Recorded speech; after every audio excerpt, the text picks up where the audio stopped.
বাংলাদেশের এমন একটা অবস্থা, আমরা বাঙালিরা আসলে ঠেলার নাম বাবাজি একটা কথা আছে, এমনি এমনিতে কোনো কিছু হয় না।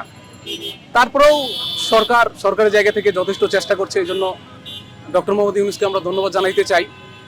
কিন্তু এই যে পিএসসির প্রশ্ন ফাঁস, এটা একটা সময় এটা নিয়ে মোটামুটি শিক্ষার্থীরা সোচ্চার ছিল, কিন্তু মধ্যখানে জুলাই আন্দোলনের পরে যখন পিএসসি করলো কি নতুন করে 11,000 টিকে এটাকে বৈধতা দেওয়ার চেষ্টা করলো, তখন একটা অংশ আমাদের মধ্যে খুশি হয়েছে। খুশি হয়ে দেখা গেলো যে তাদের আন্দোলন থেকে সরে আসছে, কিন্তু বাকি যে যারা পরীক্ষার্থী ছিল তাদের সাথে যে এটা বৈষম্য করা হলো, এই জিনিসটা আসলে সেভাবে উপস্থাপনা করা হয়নি। এখন সেই জায়গা থেকে আমাদের জুলাই আন্দোলনের পর যে আশা আকাঙ্ক্ষা ছিল, সেটার অনেকটা ঘাটতি এখনো রয়ে গেছে। তো আমাদের এখন পর্যন্ত এখনো এসে আমাদের পিএসসির সংস্কারের জন্য রাস্তায় নামতে হচ্ছে।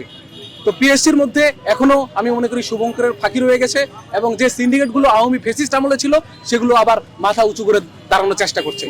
এই যে আমরা অনশনে বসেছি, আপনারা জানেন মানুষ কখন অনশনে যায়, যখন মানুষ কোথাও কোনো বিচার পায় না, দেওয়ালে পিঠ থেকে যায়, তখনই কিন্তু মানুষ অনশনে বসে। আমরা দীর্ঘদিন ধরে পিএসসিতে অবস্থান নিয়েছি, পিএসসির সামনে অবস্থান নিয়েছি।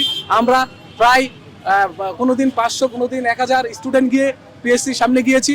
পিএসসির চেয়ারম্যানের সাথে আমরা দেখা করেছি, আমরা বেশ কয়েকবার তাদের সাথে কথা বলার চেষ্টা করেছি এবং স্মারকলিপি পর্যন্ত দিয়েছি।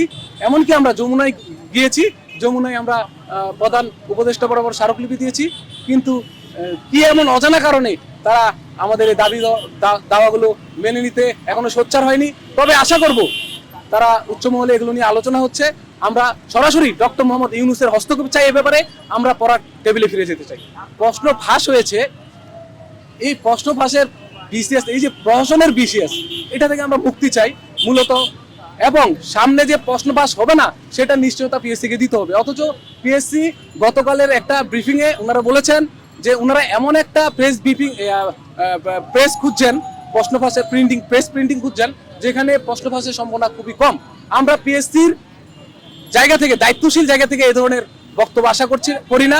আমরা মনে করি পিএসসি বলবে তারা এমন একটা জায়গা খুঁজছেন যেখানে প্রশ্ন ফাঁস হবে না এবং প্রশ্নের শতভাগ নিরাপত্তা তারা দিতে পারবেন।